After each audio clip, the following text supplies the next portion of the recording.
আমার নাম রোহিত। আমি বর্ধমান জেলা বীরপুর গ্রামে থাকি।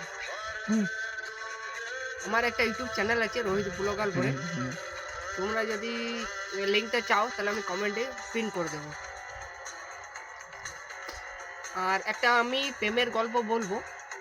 তোমরা যদি শুনতে ইচ্ছুক তাহলে একটু দাঁড়িয়ে যাও। আর ভালো লাগলে লাইক, কমেন্ট, শেয়ার করে দেবে অবশ্যই। তাহলে গল্পটা শুরু করি।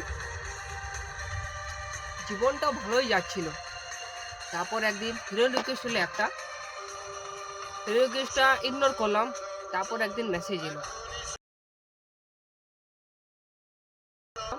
তারপর আমি একদিন জিজ্ঞেস করলাম, তুমি কি মেয়ে?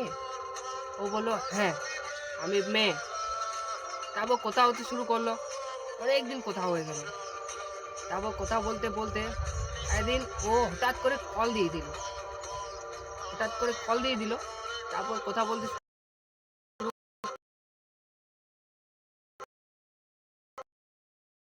হয়ে গেল।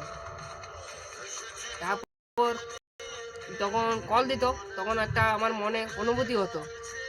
আমি ভাবলাম আমি কি প্রেমে পড়ে গেলাম নাকি? প্রেমে পড়ে গেলাম। তারপরও আমি ভাবলাম তাহলে ওকে একবার আমি বলেই দেবো।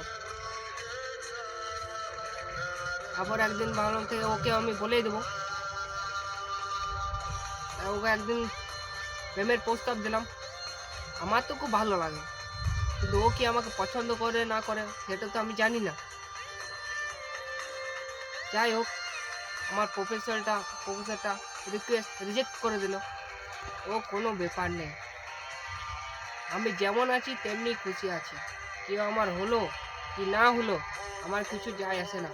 আমি যেমন আমি তেমনি খুশি থাকতে চাই। ধন্যবাদ।